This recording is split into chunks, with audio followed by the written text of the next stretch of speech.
Today I'm going to show you adverbs of frequency. So let's have some examples.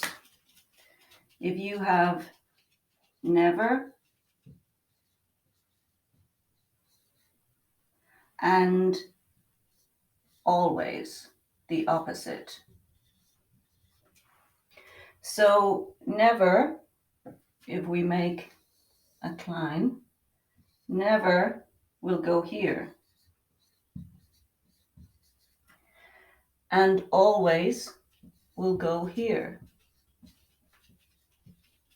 So an adverb of frequency is how often or how many times something happens. So if it never happens, we can say it's here, and if it always happens, it's here. So what would we put in the middle?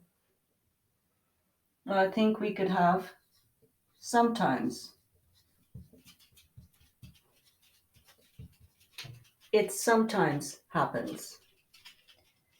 Here, we could put rarely.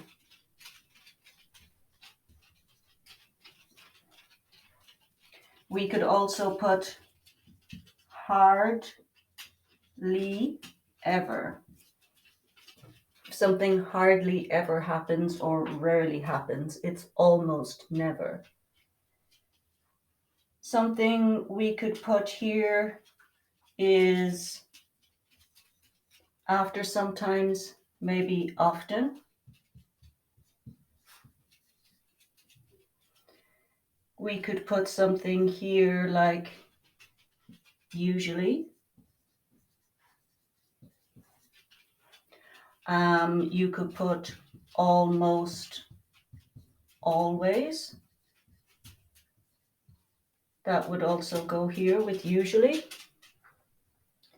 So never, rarely, and hardly ever is something that happens very infrequently. And sometimes is kind of in the middle, and often is a lot of times. And here we could put regularly.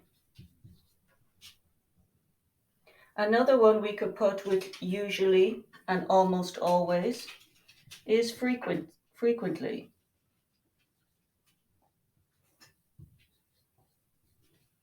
Frequently. So this is just a short visual to show you how many times different adverbs of frequency occur. So we usually put the adverb of frequency in a sentence between the subject and the verb. So when we want to make a sentence using an adverb of frequency, you can put subject, I go, and you can put I never go, I hardly ever go, I rarely go, I always go. Put it here in the beginning or in the middle of the subject and the verb. Now, sometimes you can put it at the end of the sentence, but I think it is easier when you're starting at your kind of A to B1 level to just go with the subject and the adverb of frequency and the verb. And as you progress further into the B2 level, you can find out how to use them in other ways. So I recommend just using this form first. So again, if we have never and always, here you have rarely, hardly ever, sometimes, often, regularly, almost always, usually, frequently. And put it between the subject and the verb. So we're going to look at some prepositions of place like above, below, across from, under, and over. And the best way to do that is with a visual. So if we take this as the main object, and for example, we want to say this object is on. For example, on the table. Okay.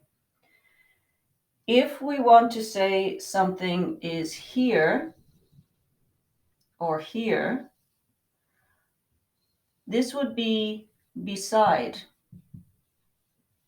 and also next to. So they're directly next to each other and they're quite close. But if you say the object is over here, this would be across from. Because although they are beside each other, there's a longer distance. So this is across from. This is across from this. If you say something is here, oh, this would be under, because it is directly underneath. But if you have an object and the object is, say, here, as in a distance, a lower distance, this is below. That's below. So this is under because it's directly underneath. Below is just a lower distance, but not underneath. It's just lower down. We have the same for on, above, and over. So if we put the object up here, it's higher up, but directly over. So then this is over. But if we put the object up here, and it is over, but not directly over, but it's higher up, then this is above. So although under and below can mean the same in a sense that the distance is underneath, one is directly under and the other is just lower down. And it's the same for above and over. With above, it's directly above, and with over, it's at a higher distance.